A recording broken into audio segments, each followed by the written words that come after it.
کیا جنات انسانوں کے ساتھ مل کر کھانا بھی کھا سکتے ہیں؟ رسول اللہ صلی اللہ علیہ وسلم نے فرمایا ان جنات کا جو کھانا ہے وہ ہڈیاں اور گوبر ہے۔ جی آپ نے دیکھا ہوگا اکثر لوگ ہم باہر جاتے ہیں بچے اور جا کے واپس آتے ہو کہتے ہیں بس اس نے یورین پاس کیا تھا، اس کے بعد جو ہے نا وہ اس کو مسئلہ ہو گیا، وہ پریشان ہے، اس کے کندھوں پہ وزن ہے، روتا رہتا ہے، پریشانی بہت ہے۔ تو ہڈیوں اور گوبر ان سے استنجا نہیں کرنا چاہیے، صاف نہیں کرنا چاہیے، یہ منع کیا، یہ ان کی خوراک ہے، رسول اللہ صلی اللہ علیہ وسلم نے فرمایا۔ ہاں ایک بات یہ ہے کہ جس کھانے پہ بسم اللہ نہیں پڑھی جاتی، اللہ کا نام نہیں لیا جاتا، شیاطین اس کھانے میں آ کے آپ کے ساتھ شریک ہوتے ہیں، کھانا کھاتے ہیں اور نحوست بھی پیدا ہوتی ہے۔ تو کوشش کریں درمیان میں، شروع میں نہیں پڑھ سکے درمیان میں پڑھ لیں، بسم اللہ اولہ و آخرہ پڑھ لیں، بسم اللہ الرحمن الرحیم، بسم اللہ اولہ و آخرہ، اس کی دعاؤں کا اہتمام کریں۔ تو دعائیں پڑھیں۔ میں نے نا ایک سنا بھی تھا اور میں نے پڑھا بھی ہے، روسی ایک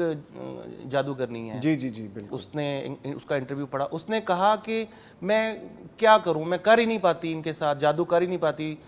اس کی مین ریزن میرا جادو چلتا نہیں ہے ان کے اوپر۔ مین ریزن اس کی یہ ہے کہ یہ کھانے سے پہلے دعا، اس نے نام لیا باقاعدہ، اس نے کہا کھانے سے پہلے دعا پڑھتے ہیں، کھانا کھانے کے بعد دعا پھر پڑھتے ہیں، یہ سونے سے پہلے دعا پڑھتے ہیں، اٹھ کر دعا پڑھتے ہیں، یہ جب گھر میں داخل ہوتے ہیں بسم اللہ ولا جناح بسم اللہ خرجنا اللہ ربنا توکلنا دعا پڑھتے ہیں، گھر سے نکلتے ہیں بسم اللہ توکلت دعا پڑھتے ہیں۔ میں کب کروں، جو ٹائم بچتا ہے یہ 5 وقت کی نماز پڑھ لیتے ہیں۔ تو میرا جادو ان پر چل ہی نہیں پاتا، اور یقین مانے ہم سب کچھ کر رہے ہوتے ہیں، ہمیں نا یقین نہیں ہے، توکل نہیں، جو میں خود ہوں نا، جو میں خود پڑھتا ہوں الحمدللہ رب العالمین، نماز پڑھتا ہوں، واللہ العظیم کہ جس انسان کو یہ یقین ہے نا کہ میں اللہ کے ساتھ رابطے میں آنے لگا ہوں، وہ دیکھے گا کہ اس دن بدن اس چیزیں اسے ڈرنے لگ جائیں گی۔ تو کوشش کریں کہ یقین رکھیں اللہ کے، بسم اللہ الذی لا یضر مع اسمہ اعوذ بکلمات اللہ التامات من شر، اس میں اتنی مضبوطی، اتنی قوت ہے نا، اگر ہم سمجھ لیں اس چیز کر کے تو دیکھیں، کریں گے تو پھر ہے نا، ہم کرتے بھی پھر وہی نا پچھلے سیگمنٹ میں ہم نے بات کی تھی، لوگ کرنا ہی نہیں چاہتے، وہ کہتے ہیں کہ آپ کر دیں ہمارے لیے، سلف کہتے ہیں کہ جس کو یہ ہے نا کہ میری دعا قبول نہیں ہوتی، وہ انسان کسی سے دعا نہ کروائے، اس کو یقین ہی نہیں ہے کہ میری دعا قبول ہو رہی ہے، یقین نہیں ہے،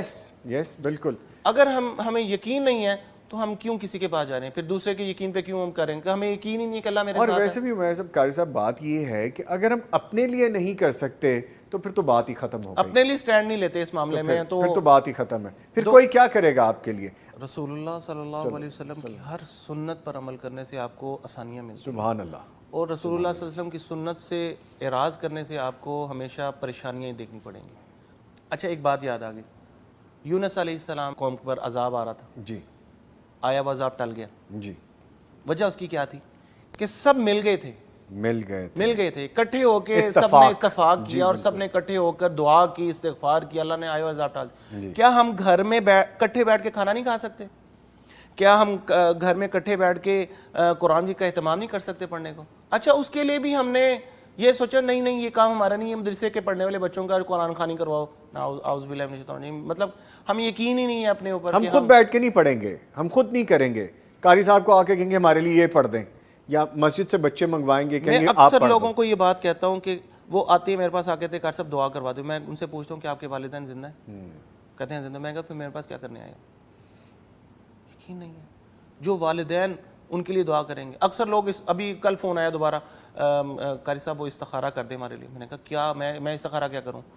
میرا نکاح ہے، میں نے رشتہ دوبارہ دیکھنا ہے، آپ خود کریں استخارہ، آپ کی فیلنگز آپ کو پتہ زیادہ کہ میرے لیے کیا بہتر ہے۔ تعلیمات کہیں نہیں ہے کہ آپ استخارہ کسی اور سے کروائیں، آپ خود کر سکتے ہیں، خود کر سکتی ہیں، کرنا چاہیے، بہت آسان ہے۔ اور جو آپ نے قاری صاحب کہا نا، مجھے بات دل میں جا کے ایسے لگی کہ وہ اپنے والدین سے دعا کیسے کروائیں، رشتے ہی نہیں ٹھیک،